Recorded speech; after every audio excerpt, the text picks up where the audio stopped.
ഖത്തറിനെ ലക്ഷ്യമിട്ട് വീണ്ടും ഇറാൻ ആക്രമണം. ഇന്ന് 2 തവണയാണ് ഇറാൻ മിസൈലുകൾ രാജ്യത്തെ ലക്ഷ്യം വെച്ചത്. എല്ലാ മിസൈലുകളെയും സായുധ സേന പ്രതിരോധിച്ചതായി പ്രതിരോധ മന്ത്രാലയം അറിയിച്ചു. ആർക്കും പരിക്കില്ല. അതിനിടെ യുദ്ധത്തിനിടെ ഖത്തറിൽ കുടുങ്ങിയ 300-ലേറെ ഇന്ത്യക്കാർ ഇന്ന് നാട്ടിലെത്തി. ഖത്തർ എയർവേസ് വിമാനത്തിലാണ് ഇവർ നാട്ടിലേക്ക് തിരിച്ചത്. നാളെ കൊച്ചിയിലേക്കും വിമാന സർവീസ് പ്രഖ്യാപിച്ചിട്ടുണ്ട്. ഇറാൻ രാജ്യത്തോട് ചെയ്തത് കടുത്ത വഞ്ചനയാണെന്ന് ഖത്തർ പ്രധാനമന്ത്രി പറഞ്ഞു. ഇറാനെതിരെയുള്ള ഒരു സൈനിക നടപടിയിലും രാജ്യം പങ്കെടുത്തിട്ടില്ലെന്നും അദ്ദേഹം വ്യക്തമാക്കി. We have our defense and security personnel has been doing a great job in defending the country and its people, citizens, visitors, and residents who are here. They have demonstrated professional way in dealing with all these threats that's coming from Iran. വിവരങ്ങളുമായി Abbas ചേരുന്നുണ്ട്. Abbas, നേരത്തെ Iran തന്നെ സൂചിപ്പിച്ചിരുന്നു തങ്ങളെ ആക്രമിക്കാത്ത Gulf രാജ്യങ്ങളെ തിരിച്ചാക്രമിക്കില്ല എന്നുള്ളത്. പക്ഷേ ഇപ്പോൾ ഖത്തർ പ്രധാനമന്ത്രി തന്നെ പറയുന്നു ഇറാന്റെ ഭാഗത്തുനിന്ന് ഒരു വഞ്ചനയാണ് ഉണ്ടായിട്ടുള്ളതെന്ന്. അപ്പോൾ ഇതൊരു കൂടുതൽ വഷളാക്കുകയല്ലേ കാര്യങ്ങൾ? സ്കൈ ന്യൂസിന് കൊടുത്ത അഭിമുഖത്തിലാണ് ഖത്തർ പ്രധാനമന്ത്രി Sheikh Mohammed bin Abdulrahman bin Jassim Al Thani ഈ ഇറാൻ നടത്തിയ ആക്രമണത്തെക്കുറിച്ച് കാര്യങ്ങളൊക്കെ വിശദമാക്കിയത്. അഥവാ ഈ ഇറാൻ നടത്തിയതൊരു ആത്മവഞ്ചനയാണ്. തങ്ങളുമായി വളരെ നല്ല അയൽപക്ക ബന്ധം സൂക്ഷിക്കുന്ന രാജ്യമായിരുന്നു ഇറാൻ ഇത് ചെയ്യുമെന്ന് തങ്ങൾ പ്രതീക്ഷിച്ചില്ല എന്നാണ് അദ്ദേഹം ഈ ഒരു ചാനലിന് നൽകിയ അഭിമുഖത്തിൽ അദ്ദേഹം പറഞ്ഞത്.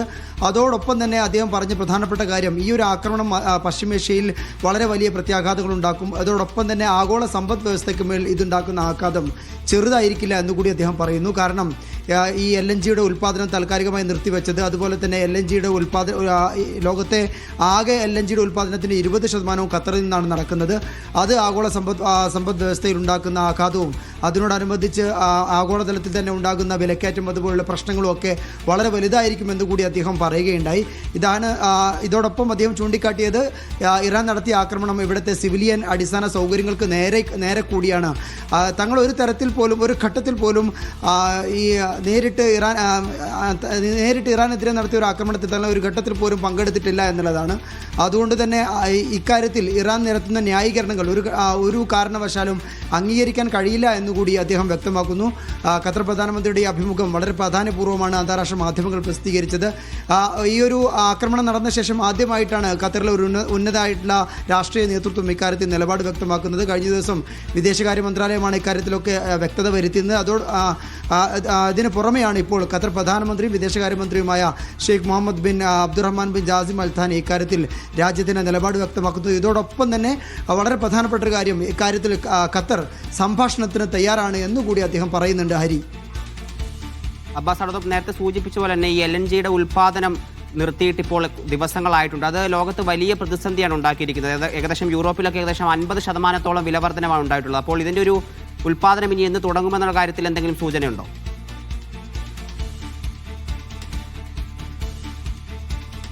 ഇക്കാര്യത്തിൽ നമുക്ക് യാതൊരു തരത്തിലുള്ള സൂചനയുമില്ല. കഴിഞ്ഞ ദിവസം വിദേശകാര്യ മന്ത്രാലയം വക്താവ് മാജിദ് അൽ അൻസാരി നടത്തിയ വാർത്താ സമ്മേളനത്തിൽ പറഞ്ഞത് ഇതിൻ്റെ ഒരു ആഘാതം പഠിച്ചുകൊണ്ടിരിക്കുകയാണ് ഖത്തർ എനർജി എന്നുള്ളതാണ്.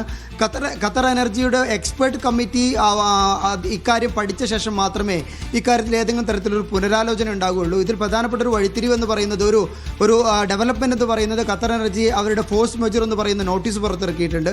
അഥവാ ഒരു അപ്രതീക്ഷിതമായിട്ടുള്ള ദുരന്തത്തിൻ്റെയൊക്കെ സാഹചര്യത്തിൽ, യുദ്ധം പോലെയോ അല്ലെങ്കിൽ മഹാമാരി പോലെയുള്ള സാഹചര്യത്തിൽ പുറപ്പെടുവിക്കുന്ന ഒരു പ്രധാനപ്പെട്ട നോട്ടീസാണ് ഈ ഫോഴ്സ് മെജർ എന്ന് പറയുന്നത്. ഇതുകൊണ്ട് അർത്ഥമാക്കുന്നത് പാർട്ട്ണർ കമ്പനികൾക്ക് ഏതെങ്കിലും തരത്തിലുള്ള നിയമ നടപടികൾ ഈ ഖത്തർ എനർജിക്കെതിരെ ഇക്കാലയളവിൽ ഈ നോട്ടീസ് പുറപ്പെടുവിച്ചാൽ നിയമ നടപടികൾക്കായി കോടതിയെ സമീപിക്കാൻ കഴിയില്ല എന്നുള്ളതാണ്. അഥവാ ഇന്ത്യ അടക്കമുള്ള രാജ്യങ്ങളിലേക്ക് ഖത്തർ എനർജിക്ക് വലിയ രീതിയിലുള്ള LNG ഉൽപ്പാദനവും അതുപോലെ LNGയുടെ കയറ്റുമതിയുമുണ്ട്.